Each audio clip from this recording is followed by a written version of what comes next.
तो एक एक पार्ट्स इकट्ठा करने के बाद फाइनली हमने भाई अपना एक फुल ऑन पीसी बिल्ड कर लिया है और इसका टोटल कॉस्ट आया है भाई 1.5 लाख, 1.5 लाख हमें पड़ा है। इसमें मॉनिटर भी इंक्लूडेड है। अब इसमें कौन कौन से मैंने कंपोनेंट यूज किए हैं वो बताने से पहले मैं बता देता हूं कि ये एक गेमिंग और प्रोडक्टिविटी वाला पीसी है। 3-4 साल के लिए तो हमें कुछ सोचने की जरूरत नहीं पड़ेगी। एटलीस्ट प्रोडक्टिविटी में भाई गेमिंग का कुछ नहीं कर सकते क्योंकि अलग अलग आजकल बहुत सारे चेंजेस आ रहे हैं। अब इसमें मैंने एक कंपोनेंट ऐसा यूज किया है जिसमें तुम बोलो कि भाई यही मिला था तुझे। अभी जो कंडीशन चल रही है पीसी बिल्डिंग में उसके हिसाब से मुझे ये बेस्ट लगा और इसमें मैंने कुछ कंपोनेंट्स यूज्ड खरीदे हैं जिससे हमें कुछ सस्ता पड़ा था, वरना ये 1.5 लाख नहीं बल्कि 2 लाख से भी ऊपर का कॉस्ट इसका जाता। तो सीपीयू हमने इसमें यूज किया है i7-14700 के, यस 14th जनरेशन का। आई नो फ्यूचरिस्टिक नहीं है तुम्हारे अकॉर्डिंग, पर भाई आराम से गेमिंग में फुल ऑन तुम्हें जो परफॉर्मेंस चाहिए 20 कोर्स मिलते हैं। और जीपीयू हमने इसमें यूज किया है RTX 3070 जो हमने 1 साल पहले यूज खरीदा था, यस। और इस रैम की मारामारी में भी हम इसमें यूज करेंगे 32GB DDR5 5600 मेगाहर्ट्ज वाला। और मदरबोर्ड भाई एकदम फुल ऑन हम जा चुके हैं इस पे गीगाबाइट का Z790 Aorus Elite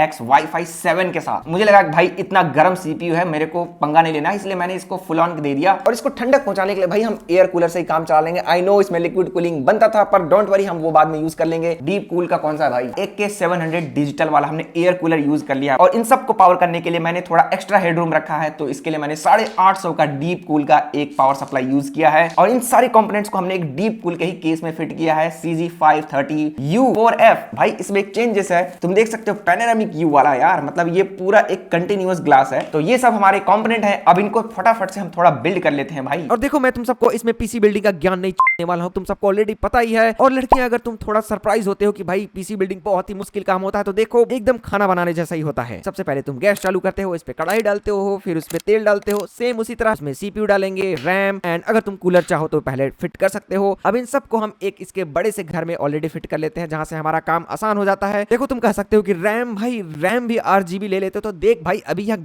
लगी पड़ी है, ऐसे ही पैसे नहीं बच रहे हैं, तो RGB वगैरह भूल जाओ। और इस बार थोड़ा झंझट कम हो इसलिए भाई हमने मॉड्यूलर PSU यूज किया है। भाई जितना जरूरत उतना ही केबल, 850 वॉट का है, काफी फ्यूचरिस्टिक है। और केबल मैनेजमेंट तो मैं तुम्हें दिखाऊंगा नहीं। अब रहा हमारा GPU। अब देख भाई ये 2 जनरेशन पुराना GPU है, पर यार आराम से गेम्स वगैरह खिला देगा हमें और प्रोडक्टिविटी वाले काम तो काफी आसानी से कर देगा, तो उस पर थोड़ा जज मत करना, फ्यूचर में हम इसे जरूर अपग्रेड कर। और हाँ, स्टोरेज में हमने WD का 1 TB का Zen 4 NVMe SSD यूज किया है विद 7100 Mbps स्पीड। अब देखो हमने जी जान लगा के इस पे इतना खर्च तो कर दिया, पर क्या हम इसे भी उस LGBT मॉनिटर पे ही रन करेंगे? नहीं भाई, बिल्कुल भी नहीं। तो भाई मॉनिटर हमने एक्सचेंज कर दिया था वो अपना Lenovo Legion वाला। सेम प्राइसिंग का हमें एक दूसरा मॉनिटर मिल रहा था और वो आता है ViewSonic की तरफ से। अब इस प्राइसिंग पे ये मॉनिटर मुझे बेस्ट वैल्यू फॉर मनी इसलिए लगा क्योंकि भाई 2K 180 हर्ट्ज के साथ साथ इसमें हमें 95% DCI EP3 जो कि कंटेंट क्रिएशन, फोटो एडिटिंग और वीडियो एडिटिंग के लिए कलर एक्यूरेसी होता है भाई, जो कि परफेक्ट है। और इसके साथ साथ ये फुली एर्गोनॉमिक्स है, हाइट, एंगल, टिल्ट, शिफ्ट सब कुछ कर सकते हो। अच्छा सा मॉनिटर है। बस एक डाउन साइड इसका ये है कि भाई इसमें कोई स्पीकर नहीं मिलते हैं। भाई हमारा घोड़ा अब रेडी हो चुका है और इसकी शक्तियों का अनुमान लगाने के लिए भाई हमने इस पे कुछ गेम्स खेल के देख के। तो गेमिंग में पहले हमने भाई टेस्ट किया वैलोरेंट, जिसमें हमें 500 से 600 FPS देखने को मिल रहा था। भाई बहुत ही स्मूथ सेटिंग था, सब कुछ हाई सेटिंग पे था, एंड ऑफ कोर्स हमें इसमें मिलना भी चाहिए। तुम देख सकते हो कि मैं कितना ही एक्सपर्ट हूं इस गेम में, भाई आराम से मैं इजीली मर जा रहा हूं। और इसके बाद हमने टेस्ट किया shadow of the tomb raider भाई, और ये सारी गेम्स हमने 1440p ultra to high setting में रन किया है, जिसमें हमें अराउंड कुछ गेम्स में 100 एंड कुछ गेम्स में 150 FPS मिल रहा था। और हमारा एयर कूलर भी डिसेंटली वर्क कर रहा है भाई, टेम्परेचर भी बहुत ज्यादा नहीं जा रहा है। और गॉड ऑफ वॉर रैग्नारॉक में भी हमें अबव 100 FPS देखने को मिल रहा था। और इसके बाद हमने टेस्ट किया भाई last of us part 2, same 100 के ऊपर FPS देखने को मिल रहा था। और ये सब सारे हमारे 1440p पर रन हो रहे हैं। और इसके बाद हमने RDR2 खेला भाई, जिसमें 100 के नीचे ही मिल रहा था, क्योंकि थोड़ा CPU इंटेंसिव गेम है, इसमें उतनी अच्छी परफॉर्मेंस नहीं थी। इसके बाद जो हमने गेम खेला भाई वो था Cyberpunk 2077, और भाई इसको मैंने पूरा अल्ट्रा सेटिंग में ले रखा था, जिसकी वजह से हमें 100 के नीचे एंड समटाइम्स 100 के ऊपर FPS देखने को मिल रहा था। पर भाई बहुत ही डिटेलिंग में काफी गेमिंग करने में मजा आ रहा है भाई, काफी तगड़ा पीसी हमने बनाया है। और इसके बाद हमने कुछ रेसिंग करी। रियल लाइफ में भी मुझे 4 व्हीलर चलाने नहीं आती और गेम में भी नहीं आती, पर FPS हमें अच्छे खासे मिल रहे थे। 1440p पर रन हो रहा है भाई Forza Horizon 5। और इसके बाद लास्टली हमने खेला भाई Hogwarts